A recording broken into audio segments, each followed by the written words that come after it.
Bom dia, oitavo ano. Eu sou o seu professor Milton e estou aqui mais uma vez para mais uma aula de português.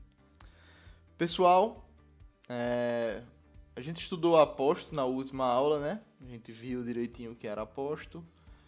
E agora a gente vai partir para vocativo. Vocês sabem o que é vocativo? Então vamos dar uma conferida. Abram o livro de vocês na página 116. Abriram? Pois vamos lá. Na página 116 a gente tem uma tirinha. A tirinha desse menino é chamado Pré-A. Vamos ler? Me acompanha aí. No primeiro quadrinho a gente tem ele lendo um livro, sentado numa mesa. E sentado numa cadeira, né, de frente para uma mesa, e tem um anjinho do lado direito e um diabinho do lado esquerdo. O anjinho fala: estudando de novo, muito bem, fico orgulhoso pelo seu esforço. E o diabinho fala: você está perdendo tempo com essa coisa sem futuro, vá se divertir. Não escute, amiguinho. Continue buscando um futuro melhor. Esquece esse cara, Pré-A. Vá jogar futebol na rua, isso sim dá futuro. Cala a boca, seu inconsequente. Inconsequente é você, seu bunda mole. Aí eles começam a brigar e o menino responde: agora você entendeu porque eu vou mal na escola?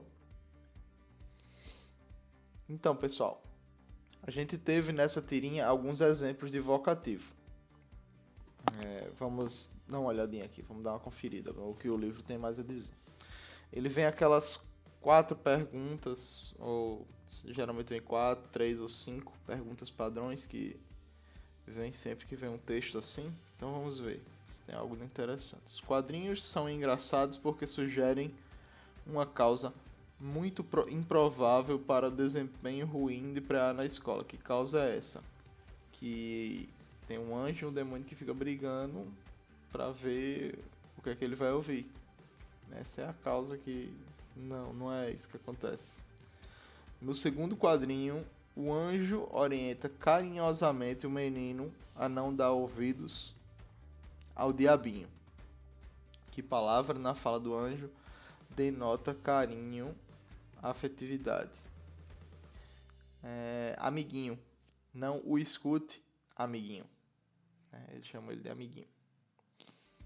A quem se dirige essa palavra? A Pré-A, ao menino. Já no terceiro quadrinho, como o anjo e o diabo identificam um ao outro. O anjo chama o diabo de seu inconsequente e o diabo chama o anjo de bunda mole. É isso. Ó, pessoal, o vocativo, ele é o termo que a gente usa para se dirigir a uma pessoa, para identificar ela. Se vocês me chamam de professor, esse é o meu vocativo, tá certo? Vocês falam: professor, uma dúvida. Vocês utilizaram o vocativo para me chamar, certo? É isso. O vocativo é muito simples. Vamos ver aqui, ó. Normalmente, ao nos dirigirmos às pessoas, precisamos identificá-las de alguma maneira. Como ocorre nos quadrinhos acima, os termos amiguinho, pré-A, seu inconsequente e seu bunda mole servem a esse objetivo. Gramaticalmente, esses termos recebem o nome de vocativo. Então, a gente tem aqui a definição pelo dicionário de vocativo, que ele vem do latim de vocare, que é chamar, e é o termo que a pessoa que fala identifica a pessoa com quem fala. É o termo que a pessoa que fala identifica com quem se fala. Quando a ela se dirige. Vamos ver alguns exemplos. Não o escute, amiguinho. Amiguinho é o vocativo. Esquece esse cara, Pré-A. É o nome do menino. É o vocativo. Cala a boca, seu inconsequente. Seu inconsequente... Desculpa, pessoal. Seu inconsequente é vocativo. O vocativo, na verdade, não constitui propriamente um termo da oração. Ele não interage sintaticamente com o sujeito e o predicado e pode sozinho constituir uma frase. Observe. Crianças... Tá vendo? Tá chamando as crianças. É uma frase. Faz sentido. Embora não represente uma função sintática propriamente dita, o vocativo exerce uma função muito importante nos textos. Como o vocativo é utilizado por um enunciador para identificar a pessoa com quem se fala, muitas vezes ele passa informações extremamente relevantes. Por exemplo, muitas pessoas gostam de ser chamadas pelo diminutivo do nome, como Carlinhos, Renatinha, Serginho.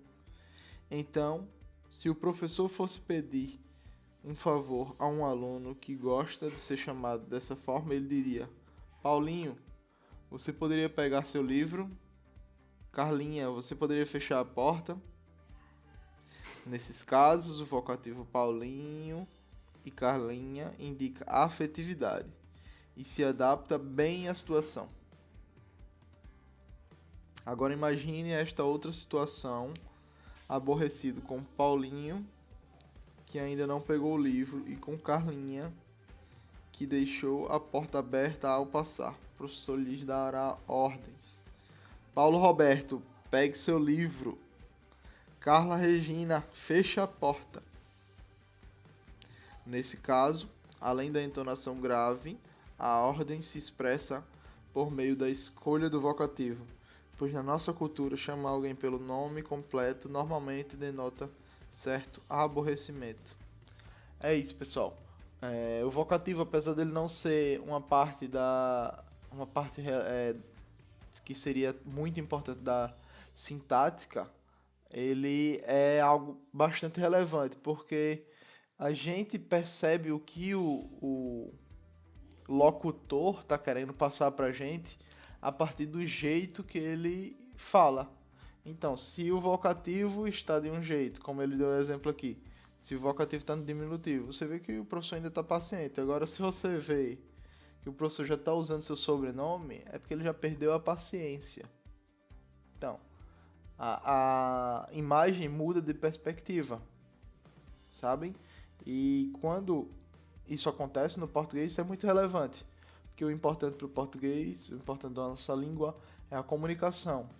E para comunicar uma mensagem direito, esses termos são muito eficientes, tá bem? Agora vamos ler um textinho aqui, tá bem? Me acompanha aí.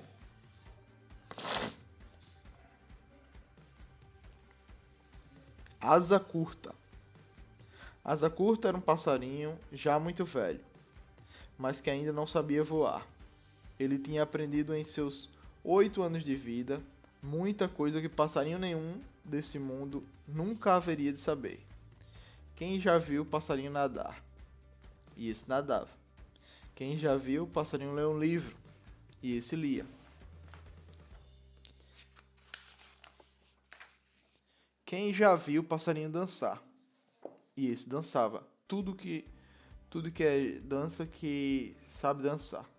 Samba que nem o brasileiro, tango que nem o argentino, polca como os russos, valsa como os austríacos, baião e chachado que nem os nordestinos, rock, twist, iê, essas danças todas que os americanos já inventaram. Até mesmo alguns que ninguém nunca dançou, que ele mesmo tinha inventado e batizado: o saracoteio, o vira e mexe, o passo do passarinho e a dança do bico pro ar. E havia ainda muita coisa mais que o asa curta fazia. Diferente de tudo, quando os outros passarinhos sabiam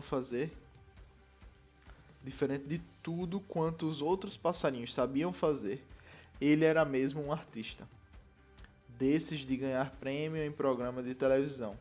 Dava cambalhota como gente de circo, levantava galho de árvore com uma pata só, imitava voz de homem e voz de mulher, assoviava comendo alpiste.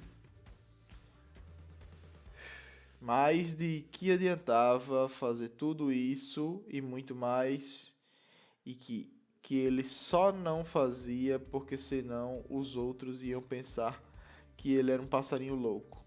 De que adiantava tudo isso se ele não sabia fazer o que o mais novo e o mais analfabeto passarinho de qualquer floresta ou qualquer cidade era capaz de fazer? De que adiantava ser o passarinho mais famoso que já houve na terra dos passarinhos se ele não sabia voar?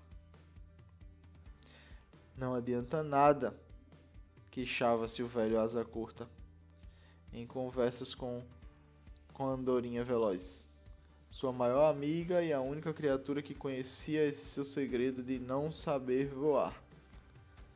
Mas você é passarinho mais perfeito que todo mundo já viu, asa curta.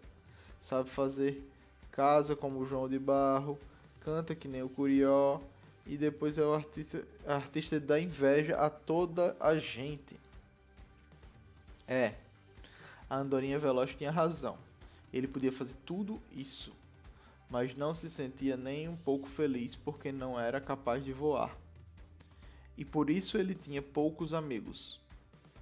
Como ia ter coragem de dizer para eles que não sabia voar? Por isso ele nunca tinha pensado em se casar. Depois, como ia fazer para ensinar os filhotes a voar e para arranjar comida para eles e para sua mulher? Mas tristeza mesmo ele tinha era quando seus amigos chegavam de viagem. Um era o pardal ambulante que tinha visitado a Argentina e corria logo para contar ao asa curta. Mas é impressionante, companheiro, como o povo lá dança tango igualzinho a você. No outro dia era o pica-pau, leve trás, que tinha ido até a Rússia vender pau-brasil e comprar madeira russa para os pica-paus brasileiros. Nossa, asa curta, eu vi o pessoal dançando na rua uns troços do mesmo jeito que você dança aqui. Era polca, que a asa curta tinha aprendido a dançar lendo uns livros russos. Ele morria de vontade de ver como é que cada povo dançava a sua dança, mas não podia chegar a lugar nenhum só andando.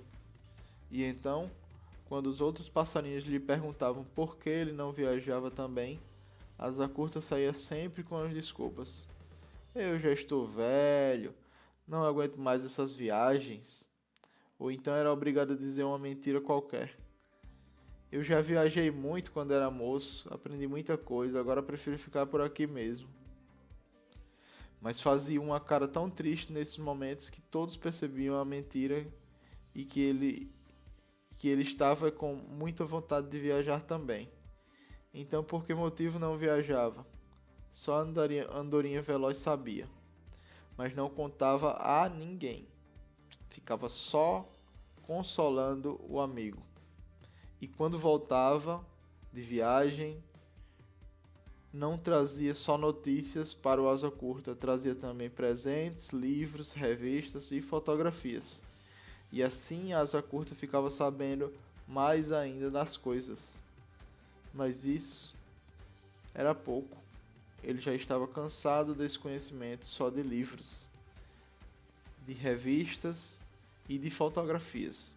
Queria ir também aos lugares, conhecer os pássaros de lá, conversar com eles, ver as coisas com seus próprios olhos, sentir o mundo com seu próprio bico. Gilberto Mansur, um outro jeito de voar. Vocês entenderam a mensagem que quis passar aqui, pessoal? Até o título disso daqui, um outro jeito de voar. Isso quer dizer que apesar dele não voar, olha as coisas que ele aprendeu. Olha tudo que ele sabia fazer. Às vezes a gente tem uma dificuldade numa coisa e encara essa coisa como definitiva e não percebe que tem outros meios de chegar lá. Ó, ele conseguiu viajar até lá, ele conseguiu aprender a dançar, coisa que nem os passarinhos que viram a dança conseguiram. E ele conseguiu lendo livros. Ele conseguiu com a leitura. É esse o outro jeito de viajar. Quando a gente lê, a gente viaja, a gente vive outra vida. Tem um ditado oriental que ele diz o seguinte: por que viver uma só vida se eu posso ler e viver 1000? Quando a gente lê, a gente tá na pele desse outro personagem. A gente tá na pele dessa outra pessoa. Então, a gente está vivendo por aquele momento que aquela pessoa ou que aquele personagem nos propôs a viver. Bem interessante, né, pessoal? Eu quero agora que vocês respondam respondam o exercício na página 119 e 120, tá bem? Próxima aula a gente vai corrigir esse exercício e o exercício da aula passada. Muito obrigado, pessoal, e até a próxima.